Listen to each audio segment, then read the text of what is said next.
Soybean তো অনেকেই ভালোবাসেন, যারা ভালোবাসেন না তাদেরকেও বলছি একবার ট্রাই করে দেখবেন এইভাবে, আশা করছি ভালো লাগবে। তো বাচ্চা বড় সকলের জন্য আজকে সয়াবিনের রেসিপি আপনাদের সঙ্গে শেয়ার করছি। তো এটা যেমন ডিনারে রাখতে পারেন, লাঞ্চেও রাখতে পারেন। কড়াইতে জল গরম করতে বসিয়েছি, দিয়ে দিলাম সামান্য পরিমাণে লবণ, আর এইবার 150 গ্রাম মতো সয়াবিন আমি দিয়ে দিচ্ছি। এবার গ্যাসটাকে অফ করে দেবো, দিয়ে এই জলের মধ্যেই, গরম জলের মধ্যেই সয়াবিনটাকে মোটামুটি 5 মিনিট মতো ভিজিয়ে রাখবো, যাতে সয়াবিনগুলো খুব ভালো মতো নরম হয়ে যায়।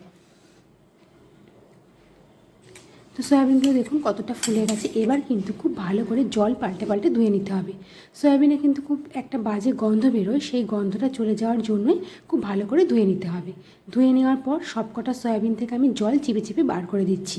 এবার সয়াবিনটাকে ম্যারিনেট করব।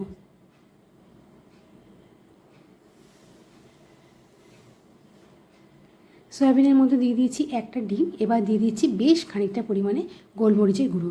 সয়াবিনের কিন্তু নিজস্ব কোনো স্বাদ নেই, তাই সয়াবিনে একটু স্বাদ আনার জন্য খুব ভালো করে ম্যারিনেটটা করে রাখলে সয়াবিনের রান্নাটা আরও ভালো টেস্ট হয়।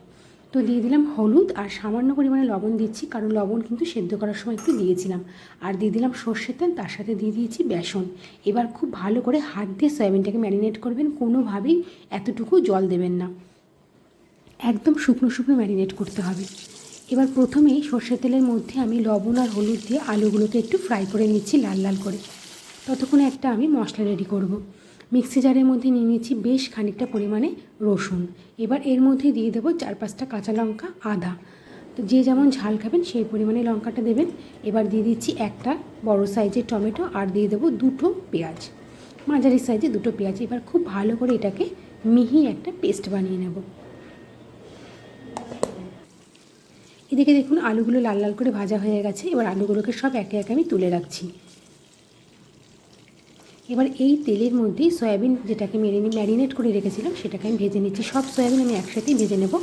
এখানে কিন্তু আর তেল দেওয়ার প্রয়োজন নেই, এতেই হয়ে যাবে। যেহেতু আমি এখানে বেসন দিয়ে ম্যারিনেট করেছিলাম, খুব বেশি তেল লাগবে না। দেখুন সয়াবিনগুলো কিন্তু খুব ভালো করে ভেজেছি, তবে খুব বেশিক্ষণ ধরে আমি কিন্তু ভাজবো না, তাহলে সয়াবিনগুলো খুব একটু ছিবড়ে ধরনের হয়ে যাবে।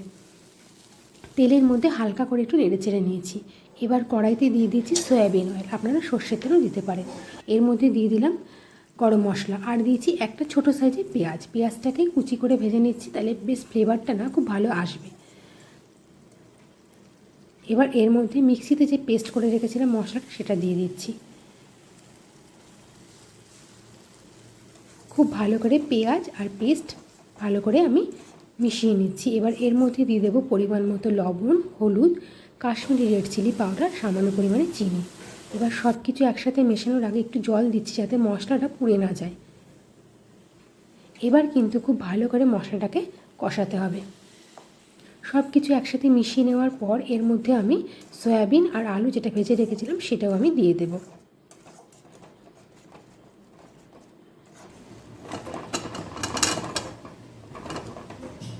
এবার গ্যাসটাকে লো টু মিডিয়ামে রেখে খুব ভালো করে কষাতে হবে।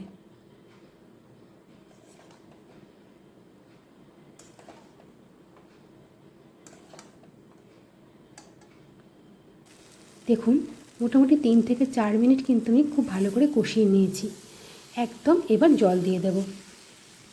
খুব ভালো মতো মশলা, সয়াবিন, আলু সব কিছু সব ভালো করে কষিয়ে নিয়েছি।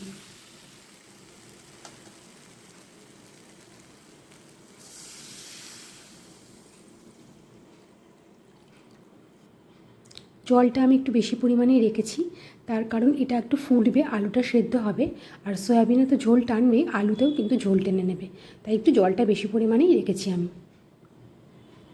তো আজকের রেসিপিটি আপনাদের কেমন লাগলো অবশ্যই কমেন্ট করে জানাবেন। ভালো লাগলে চ্যানেলটাকে সাবস্ক্রাইব করবেন, লাইক করবেন, শেয়ার করবেন। দেখা হবে আবার একটা নতুন কোনো রেসিপিতে। সবাই ভালো থাকবেন, সুস্থ থাকবেন, আর রেসিপিটা ট্রাই করলে আমাকে অবশ্যই জানাবেন।